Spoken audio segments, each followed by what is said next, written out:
Sharon Schweitzer is an internationally recognized cross-cultural business expert, author, and speaker.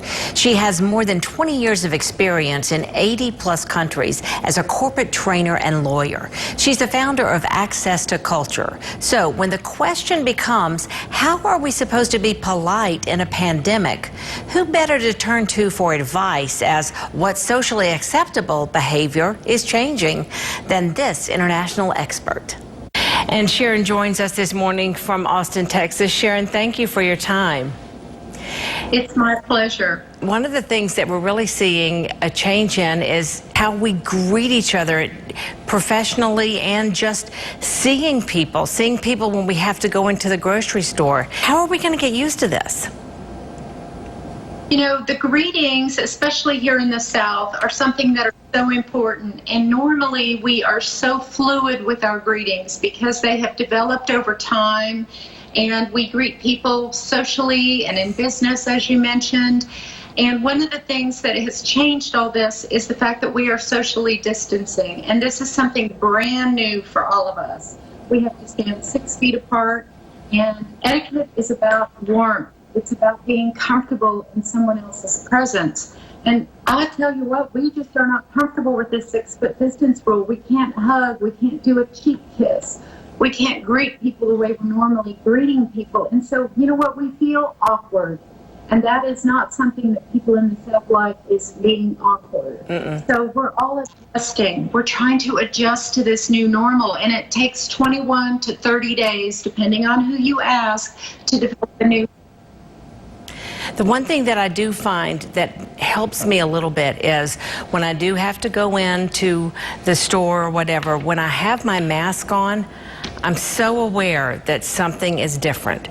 And I also find that I'm not making eye contact with people. It's just sort of like I'm going in and I'm getting what I have to get and I get out of there.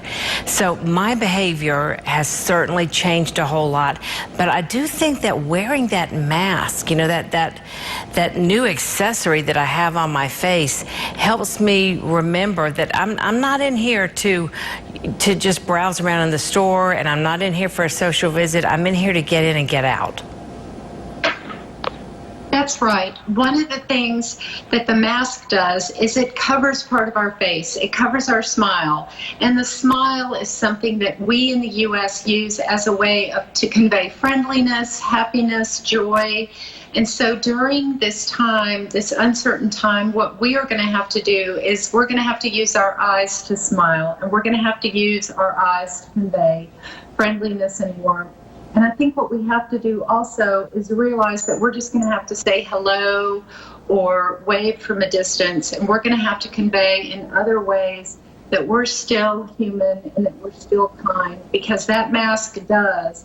It hides a lot of our face, and it hides a lot of the ways that we have in the past used nonverbal communication. And so it does. It changes things for us in the etiquette world and the kindness world. One of the things that my daughters have told me is that when they go on a walk in the afternoon in our neighborhood, they're hesitant to reach over. They don't pet other people's dogs anymore. And that's one thing that they've noticed. People aren't going over and petting animals. That's part of this as well. It is, and I think your daughters are very wise, because we are also pet owners, and we don't want someone coming over to pet Fluffy because her leash is barely 6 feet. And so until we know more about what's happening with all of this, we are, and like most families, are probably really respecting the 6-foot social distancing rule.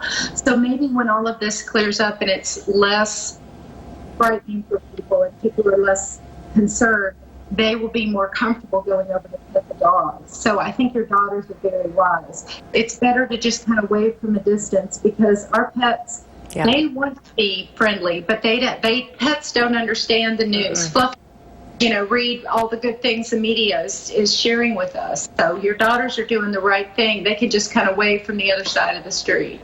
One of the other things that you talk about is when you RSVP to an invitation, and maybe we had previously RSVP'd that we would be going to an event, and as the guidelines have changed per CDC, we don't want to go anymore. We don't feel comfortable going. How do we handle that? The best thing you can do, and this has happened with a lot of weddings, or it may be a baptism or a christening, what you need to do is go ahead and, it's all right to change your RSVP, but I would also send a note or an explanation and let the host know as much as you really want to attend. You know that normally you would never change your RSVP once you have accepted and said you'll attend, but during this uncertain time, you think it's best for the health and safety of everyone if you don't attend. Many hosts are now changing their events to virtual events. So they may be having just 1 or 2 people and they're doing a video, or they're sending out a clip or a photo of an event. They have to have the wedding because someone is ill, or maybe someone is has a limited time left to be on this planet with us. But it's fine to go ahead and change an RSVP, but it's very important to let the host know why. Very, very good advice. Sharon Schweitzer, you're filled with a lot of good information, and I am really glad that you were able to spend some time with us today to talk about these new social graces in this new normal that we're in right now. Thank you again, and stay well. Thank you. It's my pleasure. Have a great day. You too. Thank you. Bye-bye. Bye.